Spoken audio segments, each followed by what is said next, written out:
एक समय की बात है, लक्ष्मीपुर के जंगल में बहुत से पशु पक्षी रहा करते थे। उसके बीच रंगीला नाम का एक बड़ा ही नेक हिरण भी रहता था। वह बहुत ही मेहनती, मिलनसार और परोपकारी था। वह अपने मन, कर्म और वचन से सबका ख्याल रखता था। किसी का स्वास्थ्य खराब होने पर वह हालचाल लेने के साथ साथ उसके उपचार की भी व्यवस्था करता था। वह जहां रहता था वहां अपने मेहनत से चारों तरफ हरियाली रहता था। एक बार रंगीला स्वयं बीमार पड़ गया। उसे ऐसा बुखार चढ़ा कि उतरने का नाम ही नहीं ले रहा था। उसने स्वयं कुछ जड़ी बूटियां खाई, लेकिन कोई लाभ नहीं हुआ। उनकी बीमारी की खबर पूरा जंगल में फैल गई थी, लेकिन उसे देखने के लिए कोई नहीं आया। तब उसका मन अधिक मुरझा गया। उसे उठा नहीं जा रहा था। फिर भी वह उठकर थोड़ा आगे आया और उसने देखा कि 2 हिरण उनके इलाके में आ गए थे। वह उनके बड़ी बड़ी हरी हरी घास खा रही थी। उन्होंने जब रंगीला को देखी तो मुस्कुराने लगी। अरे रंगीला, कैसी है तुम्हारी तबीयत?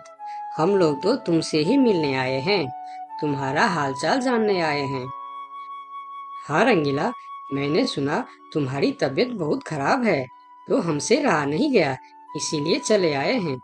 अब बताओ, कैसी तबीयत है तुम्हारी?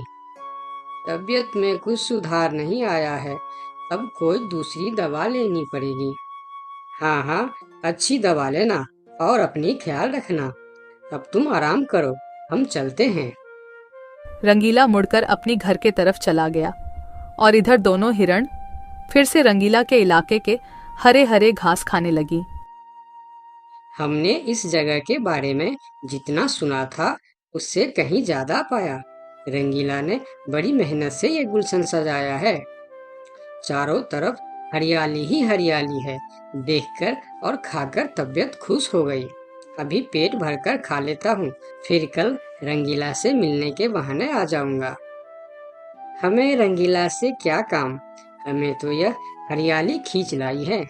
चलो, हम फिर कल आएंगे रंगीला से मिलने के बहाने। जब दोनों हिरण का पेट भर गया तब वह वहां से चले गए और अपने इलाके में जाकर वह रंगीला के इलाके के हरे हरे घास के बारे में तारीफ करने लगे। अरे भाई, यहाँ सूखे घास खाकर पड़े हो, वहाँ जाओ रंगीला के दरबार में, रंगीला का हालचाल पूछो और पेट भर के हरे हरे घास खाओ। बहुत अच्छा है रंगीला, उसके बीमार होने पर भी हमें हरे हरे घास खाने के लिए मिल रहे हैं। रंगीला बहुत अच्छा है, बड़ा ही नेक हिरन है। उसके बीमार होने पर भी हमें हरे हरे घास खाने के लिए मिल रहा है। इससे अच्छी बात और क्या हो सकती है। वहां बहुत सारे हिरण की टोली बन गई। वह सब रंगीला के पास पहुंच गए और रंगीला का हालचाल पूछने लगे। पहले तो रंगीला को इस बात की बहुत खुशी हुई कि कितने सारे लोग इनके हालचाल पूछने आ गए, लेकिन उसके बाद का नज़ारा देखकर रंगीला का सर चकरा गया। सारे हिरण उनके इलाके के घास खाने में जुट गए थे। कुछ हिरण तो फल भी खा रहे थे। उनके पास सर उठाकर इधर उधर देखने की भी फुर्सत नहीं थी। रंगीला बेचारा मन ही मन सोचने लगा कि यह लोग मेरे पास 2 घड़ी भी नहीं रुके और घास खाने में जुट गए। अगर यही हाल रहा तो मेरे इलाके के सभी घास खत्म हो जाएंगे, मेरे खाने के लिए भी कुछ नहीं बचेगा। लेकिन उसके थोड़ा देर बाद ही उनका मित्र भालू वहां आ गया। उसके आने में देर हो गया था। माफ करना दोस्त, मुझे आने में देर हो गई है। तुम्हारे लिए औषधि लाने बहुत दूर चला गया था। औषधि तो मिल गई, लेकिन आने में थोड़ी देर हो गई। ये जड़ी बूटी तुम जल्दी खा लो और जल्दी से ठीक हो जाओ मेरे दोस्त। रंगीला ने वह औषधि खाई और कुछ देर बाद ही उसे आराम मिलने लगा। उसका दोस्त भालू उनके साथ ही रुका रहा और 2 दिन के बाद रंगीला का तबीयत ठीक हो गई।